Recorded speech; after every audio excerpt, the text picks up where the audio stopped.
ఈ పిల్లల అమ్మ రంజాన్ నెలలో వచ్చేసి రంజాన్ నెల స్టార్ట్ అయిన మొదటి రోజే మా కాడికి వచ్చింది. మా కాడికి వచ్చిన తర్వాత ఓ అమ్మ ఎండ పొచ్చానే పాపం ఆకలి గీకలు సచ్చయ్యాయి అని చెప్పి మేము అన్నం వేసిన తర్వాత ఇక్కడే మరిగిపోయిందంట. ఈ 3 నెలలు 4 నెలలు ఇక్కడే మరిగిపోయింది. ఇక్కడే ఉండేసింది అనమాట.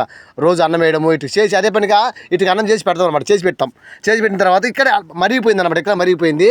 ఇప్పుడు వచ్చేసి ఆ మహాతల్లి 8 మంది పిల్లలకు జన్మనిచ్చింది అనమాట. 8 మంది, ఒకరు ఇద్దరు కాదు బావు, 8 మంది. ఆ 8 మందికి మంచి ఎండలో కనింది. ఆ మండల ఎండలో కంటే ఈ షెడ్ నేను తయారు చేసిన. ఈ షెడ్ నేను తయారు చేసినట్టే ఎండగా ఆ పిల్లలు చచ్చిపోతాయి. ఆ పాపం నాకే కదా. ఒకప్పుడు వాళ్ళ అమ్మ నేను దరిదేరు చేయనా, వాటికి మళ్ళీ బిడ్డలకి కూడా చేయాలి కదా. బిడ్డల పాపం ఇది చాలా అంటే చాలా పాపం ఇది. అంటే విశ్వాసం కలిగి జంతువు కాబట్టి చాలా పాపం అందుకే చేసిన. ఆ మహాతల్లి ఎవరితో ఈ వనితే వీర వనిత 8 మందికి ఇచ్చింది జన్మ.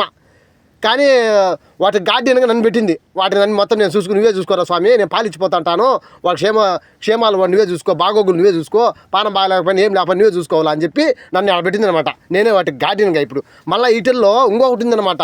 మహాతల్లి మన హైదరాబాద్లో 3 చంపించాడు ఒక తల్లి, వీర వనితలు లేక వనిత. ఆ మాదిరి ఆ వనిత వచ్చేసి 6 మంది బిడ్డలు పెట్టింది. 6 మంది బిడ్డలు తినేసింది అనమాట. ఆ బిడ్డలను తినేసింది అనమాట.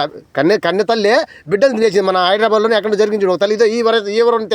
ఈ వీర వనిత హైదరాబాద్లో చేసిన 3 బిడ్డలు చంపించాడు వీర వనిత. ఆ వనితకు సమానంగా ఈమంగా 2 ఎక్కువే చదివింది అనమాట. ఇదే ఈ వీర వనిత. పోయి నేరుగా ఆడ కూర్చుని చూడండి, మిషన్ కింద కూర్చునింది ఈ వీర వనిత. ఆ హైదరాబాద్లో చేసింది ఇది 2 ఒకటే.